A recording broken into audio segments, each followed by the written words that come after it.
UFC Vegas 96 is taking place this weekend. Cannonier taking on Caio Borralho.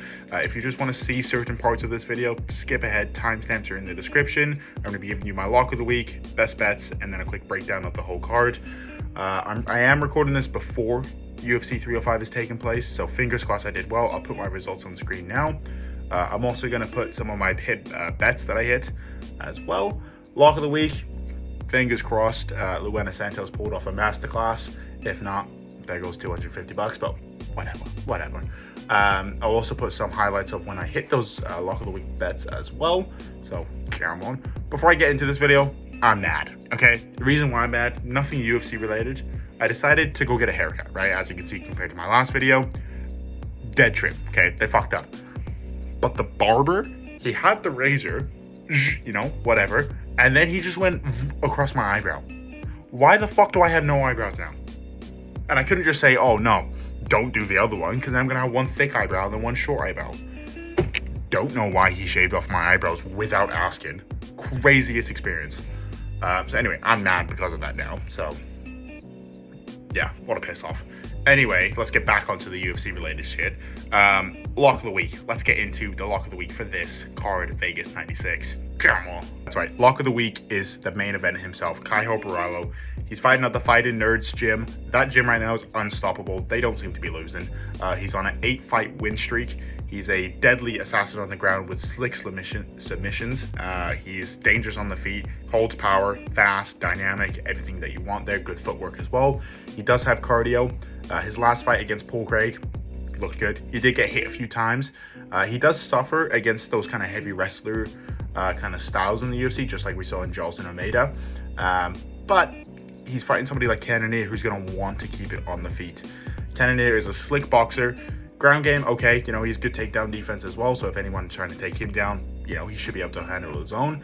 He's a veteran of the sport. He's 40 years old. He is coming off a loss against Imavov, though, where Imavov in the 4th round did hurt Cannonier. Some say it's an early stoppage, but, you know, 30 more seconds, that fight probably would have been over anyway. So it's just one of those situations where we're, move on, right? Caio Borralho, I just think he's going to be the faster guy on the feet. He has more ways to win this as well. If it does go to the ground, he's slick with submissions, and he has power in his hands. Going to be the faster guy. I think it just favors him. You know, Cannonier obviously does have a shot, but the fact that he's 40 years old means he's going to slow down. He does have good cardio. I just don't think it's going to be enough against the up-and-comer. So, Caio Borralho, good luck of the week, and pretty high confidence, actually. Let's move on to a quick breakdown of the card. Okay, quick breakdown of the card here. To start it off, we have Wang Kong making her debut against Victoria Leonardo. I like Wang Kong here. I don't know too much about her. I'm pretty sure, like I said, this is her debut.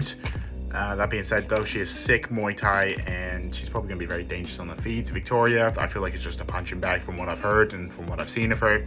So. I feel like this is probably a setup for Wang Kong. She can be a little bit ploddy and a little bit heavy on her feet at sometimes, but she does hold power. So, going to go with Wang Kong there, but you know, it's a debut, so watch out with the money there. Probably bet the over as well. It's a WMMA fight. Jacqueline Cavalcanti, I think is how you say it, versus Justine Nunez. I butchered those. Anyway, I'm going to go with Nunez. I like her. Okay, she is small for the division, but that being said, though, same thing, heavy on the feet, but she packs a punch. I think she's going to be keeping it inside the boxing range, you know, in the clinch, and she's probably going to win it from there. Jacqueline is probably going to want to keep it on the outside, you know, kind of keep it clean, but I think Nunez is going to make it dirty and probably win a 29-28. Bet the over as well. Probably don't bet the money lines. Unless you go on Nunez, because I'm pretty sure she's the underdog there. Next you know, we have Slavakos taking on James Lyontop. Shout out the first name James, goated name. Anyway, I'm going to go with Borralho Slavakos here. I just think he's slick. He's slick on the feet. He has the takedowns as well if he needs them, but he tends to want to keep it on the feet. He's a slick striker. James, he's a pressure fighter. I'd say he's a worse version of Billy Q. That being said, though, he likes pressure in the 2nd to 3rd round, you know, kind of wear out his opponents. Slavakos starts early, and I think he's probably going to be able to catch him in the 1st round. So, pretty high on Borralho. I think he gets it done, though. Zachary Reese versus Medina. I'm just gonna say that. I'm gonna go with Zachary Reese. I rate him. I think he's actually nasty in the UFC. He has a great ground game and he's very slick on the feet as well. Medina, I don't know too much about him. I feel like this is definitely a setup and a setup fight for Reese. You know, considering he came off that loss from Brundage and considering how good he looked in his last fight with a real quick KO there. I like Reese. He took no damage in his last fight. The only thing is obviously going through multiple training camps. Obviously that wears out the cardio there. But I feel like this is a setup fight for Reese. So pretty high on him. Next we have Danny Silva, who looks good. He looked good on the Dana White's Contender Series and also his debut in the UFC. Taking on somebody like Dennis Bazooka. I'm fully biased here. Okay, I have a buddy. He loves Dennis Bazooka only because of his last name, Bazooka. So Bazooka's going to get it done because he has a bet on him. So I want it to hit. So Danny Silva, probably going to win, but keep that one under wraps there. But Dennis Bazooka, he's got this. Come on. Reason being, go. Future champ. That's all you need there. Next, we have Edmund Sharbarzian taking on Jared Mearshart. I can see this one being a 29-28 written all over it. Jared Mearshart, first round, is going to win in the grappling. Edmund in the second round and third, after Jared Mearshart probably gasses, he's going to piece him up on the feet. So, going to go with Edmund, either by decision or KO. So, if your sportbook has those like double method of victories, do that. You know, do KO or decision. It's going to hit. Next, we have the gatekeeper himself, Neil Magny, taking on Michael Morales. I like Morales. He's an up-and-comer.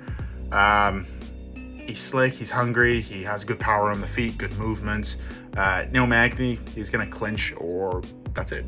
So, you know, if Michael Morales can kind of stay away from the clinch, you know, piece him up on the feet, I think he's going to make easy work with the leg kicks as well. So, pretty high on Morales there. Co-main event time is a really short card as well. Co-main event time, we have Angela Hill taking on Tabitha Ricci. I like Ricci. She's younger, she's more hungry, she has slick takedowns as well. Good jiu-jitsu, and she's Brazilian. She also has that factor of her. Angela Hill, she does find ways to win. She is a savvy vet, I guess you could say. I just don't think it's going to be enough here. I think her boxing is clean. Yes, she has good takedown defense, but I think Ricci is going to have more tools and more explosive natures in those movements. So, going to go with her. I think she gets it done. And then next we have the lock of the week. I've already explained why. Caio Borralho, faster, younger, more hungry, better on the feet. No, somewhat. I'd say probably the same on the feet. He has the takedowns if he needs them. Slick BJJ on the ground. Fight in Nerd's Gym. I feel like it's just 1 + 1 = 2 here. Jared Cannonier, he's a solid fighter, and I actually do respect his career. He's had a great career, going through multiple weight divisions as well. Problem is, though, he's 40. He just came off a fight 2 months ago where he got KO'd. Well, technically KO'd, TKO'd. And I don't like the fast turnaround. You know, when you're at 40, does your body recover as well as it did when you were 30? Statistically, no. But, yeah, I'm going to go with Borralho. But don't count out Cannonier. I think he can obviously win a few rounds here. I just think overall in the fight, I just don't think he's going to win. So, Borralho, pretty high on him. Come on, let's get into the best bets and let's make some freaking money. So, let's get into the best bets and the parlay section. Starting off with some solid favorites that I just don't think are losing. Kong Wang, you know, she's an 8-1 favorite. Makes sense why. The opponent is a punching bag. Morales, same kind of thing. The opponent has obviously the veteran skill to be able to win, but he's an up-and-comer. I think he's going to win, which is the reason why he's a 5-1 favorite. And we found out that Neil Magny, you just got to kick him in the legs a good couple times, and you know his legs give up as a normal person's would. Zachary's savage, 4-1 favorite, should win, pretty confident. And then same thing with Edmund. I think it's going to be a 29-28 decision, or if not, a late round KO by Edmund, but pretty confident in him. Let's move on to some underdogs that I think are going to win. Ricci says a negative there. It's close enough to be an underdog, you know. It's basically even money. Good enough there. Dennis Bazooka, future champ, so he should win. Nunes, same kind of thing. She keeps it dirty, should be able to win too. So good odds with those ones. Let's get into some props. So first up, we have Caio Borralho. I got some stats in front of me to read.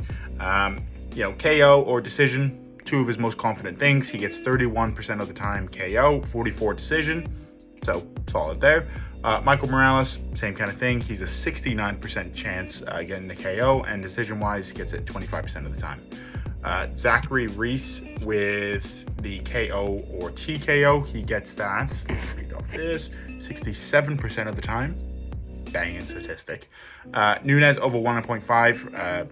Both fighters have around 15 to 12 minutes of average fight time. You probably could get the two over 2.5 and be safe with that one. I personally just like 1.5 because it hits sooner, and I'm more confident in it. Next up, we have Borralho, TKO or KO. He has an 86% rate of getting a KO. I think it's a solid prop. Danny Silva, same kind of thing, 15 minutes to 11 minutes. That should go over 1.5, if not 2.5, if you're feeling risky. Neil Magny over 1.5 as well. He's a decision merchant. They have around, both guys have around 12 minutes of fight time. So I think those are solid props. They all should hit. Let's get on to the fun part though, which is the parlay section. Parlay section, we have Kong and Reese. Should hit. Negative 250 as well. Still a little bit expensive, so you probably could throw a third leg in there, or even throw like Caio or something like that, and that would drop that down to probably close even money, or if not plus money there. Next up, we have Neil and Nunes for over 1.5 rounds. Since obviously I'm recording this before UFC 305, odds for those haven't dropped yet, but I can imagine that probably being around the negative 200s or something. Edmund and Morales should hit, two confident favorites. Reese, Borralho, and Caio, good plus money with that 3-leg, and all very confident favorites of mine. Ricci and Caio, value parlay, should hit. If you want to get like super value, Nunes, as long as she keeps it dirty, she should be able to win. And Bazooka, because he's the future champ and he has, you know, good takedowns, solid striking, all that kind of stuff. So plus 652, put your house on it. About 10 houses with it too after. So all those should hit, so pretty confident in those. Okay, so that was everything, guys. Thank you so much for watching. Obviously, drop your thoughts in the comments if you have any different picks or bets than mine. We're almost at 100 subscribers, so if you guys could subscribe, that would be wunderbar. And yeah, until next time when I drop the next best bets video.